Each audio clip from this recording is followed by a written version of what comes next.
Oggi siamo qui con questo microfono che è lo Shure SM7B contraffatto. Questo microfono, se adeguatamente equalizzato, compresso, può essere un microfono che può essere utilizzato per fare podcast e video podcast? Scopriamolo insieme.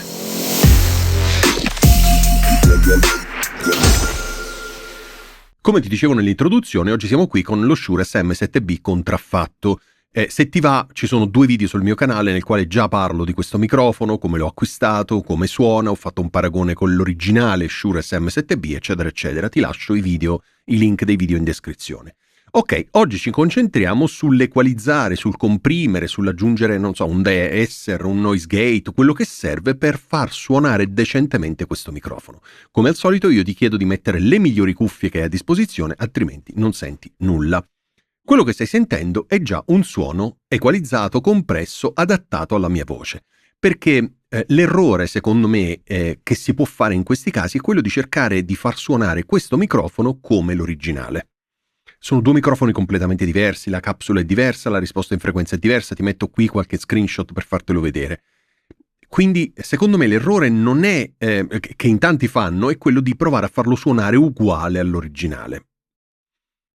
Ma perché questo? Non sarebbe meglio, come dovrebbe essere, farlo suonare bene per la nostra voce, nella stanza in cui registriamo, quindi nell'ambiente in cui ci troviamo? Secondo me sì, ed è per questo che me ne frego di come suona l'originale, voglio provare a far suonare decentemente questo microfono, ed è per questo in questo video che non ti faccio sentire il paragone con l'originale, sia perché 1, ho già fatto un video dove lo facevo, quindi è inutile fare ripetizione, 2, perché quando ascolti 2 microfoni e sai che quello lì è l'originale, sei portato psicologicamente a pensare che di default quello suoni benissimo e questo suoni una schifezza. Quindi in questo video il tuo orecchio si sta abituando a questo suono e quindi sei un po' più oggettivo e riesci più a dirmi se questo suono che stai sentendo ti piace o meno.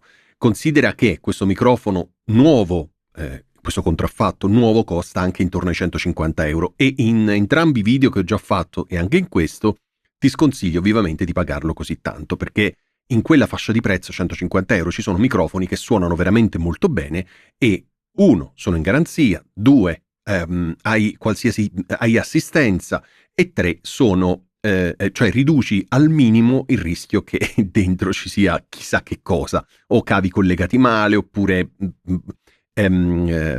pezzi di pessima qualità, ok? Se come me lo paghi 2 lire, perché io l'ho preso usato, 2 lire, allora ha un senso. Ha un senso perché magari non puoi spendere 400 euro per l'originale, ma anche 150 sarebbe veramente un furto per questo microfono. Quindi se lo trovi a 20 euro, 30 euro, massimo secondo me 40 euro, non andrei oltre quella cifra, allora sicuramente può aver senso perché comunque è un microfono molto bello, perché tutto sommato gli altri ce l'hanno e se tu riesci ad equalizzarlo bene, a comprimerlo bene, a fare in modo che suoni decentemente per la tua voce, nel tuo ambiente, sicuramente può essere un microfono di tutto rispetto, anche perché lo Shure SM7B non suona sempre uguale, no? In base a come lo equalizzi, lo comprimi, in base alla stanza, in base soprattutto alla voce, acquisisce un timbro diverso, timbro che di default è molto riconoscibile perché è un microfono scuro, un microfono definito, un microfono caldo, però poi in base alle voci, perché se hai una voce super nasale, per esempio,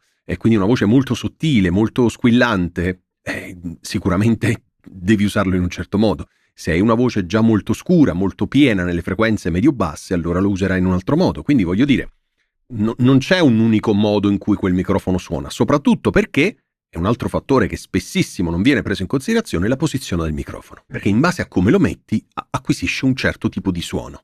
La posizione migliore è quello assolutamente non davanti alla bocca, in modo tale che le P e le B, le consonanti plosive, quelle che ti distruggono la registrazione, non vengano riprese appunto nella registrazione. Sebbene il microfono Shure SM7B originale soffra veramente pochissimo di questo perché ha una distanza tra la tua bocca, la spugna e la griglia che contiene la capsula molto elevata, quindi il rischio è veramente molto basso.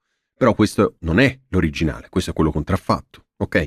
Seppur mantiene le stesse dimensioni della griglia, della capsula, della spugna, però i materiali sono sicuramente diversi. La spugna non è come quella originale, la capsula non è come quella originale. Ok? Quindi la posizione del microfono è fondamentale perché puoi tenerlo davanti, messo un po' di lato, quindi con un'angolazione di circa 45 gradi su un lato o sull'altro, puoi tenerlo come me in basso, puoi tenerlo dall'alto verso il basso, insomma ci sono diverse posizioni, tutte potenzialmente corrette, ok?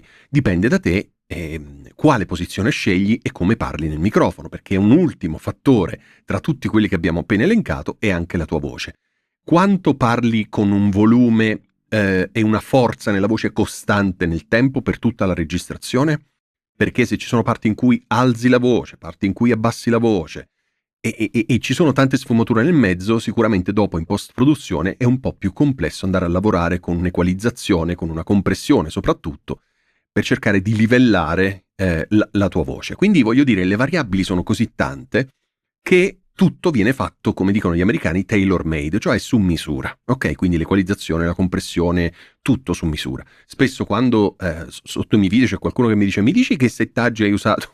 Ma che te lo dico? Cioè io te lo posso anche dire, non è un segreto, ma non vanno bene sicuramente per te, perché la tua voce è diversa dalla mia, il microfono che usi è diverso dal mio, la posizione del microfono che usi probabilmente è diverso dal mio, l'ambiente nel quale registri è diverso dal mio, insomma ci sono così tante variabili che dire ho lo stesso microfono, mi dici quali settaggi hai usato, è veramente inutile. Per me è una perdita di tempo dirteli e per te è una perdita di tempo provare a ottenere il mio stesso suono. Io nel frattempo sto continuando a parlare sperando che tu abbia messo fin dall'inizio le migliori cuffie a disposizione in modo da sentire il suono di questo microfono. Che ne pensi? Questo microfono ha una sua dignità?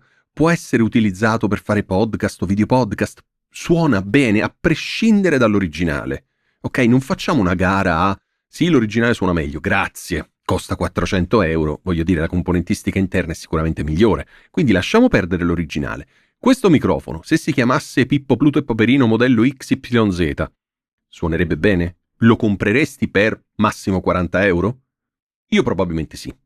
Ok, perché la forma è bella, perché ovviamente non hanno inventato niente, è un clone, ma il suono tutto sommato, lavorandoci parecchio, diventa un microfono utilizzabile. Ecco, forse questa è una distinzione, una bella differenza tra i microfoni costruiti con un senso, quindi, non so, i Rode, gli Shure, eccetera, eccetera, e i microfoni contraffatti. Quei microfoni lì, quelli di marca, quelli con aziende storiche alle spalle, non dico che suonano bene di default senza aggiungere neanche un effetto, però hanno un loro suono, una loro caratteristica sonora, no? Che può piacere o meno, può essere adatta a una voce o meno, perché ricordiamoci sempre che il microfono è un po' come il profumo, no? Se tu lo senti nel negozio è bellissimo, poi te lo metti addosso e non è detto che stia bene a te, ok? Il discorso è proprio questo, quindi cercare di non imitare l'originale, ma dare una dignità a questo microfono. Ci siamo riusciti? Non lo so, io ci ho provato, ci potevano essere 1000 tipologie di equalizzazione, 1000 tipologie di compressione, 1000 tipologie di catene di effetti. Ne ho scelta una, giusto per dare un suono che sia comunque decente. È più bello, è meno bello, è uguale, non ha importanza. Ti piace? Questo è il senso. Ti piace un microfono del genere? Se costasse 45 euro, 40 euro al massimo, lo compreresti? Boh, probabilmente sì, probabilmente no. Fammelo sapere nei commenti. Penso di averti raccontato veramente tanto, quindi è il momento dei saluti. Ti ringrazio per aver guardato questo video. Se hai dubbi, domande, curiosità, commenta, perché lo sai che io provo a rispondere nel più breve tempo possibile. Grazie ancora e ci vediamo prestissimo.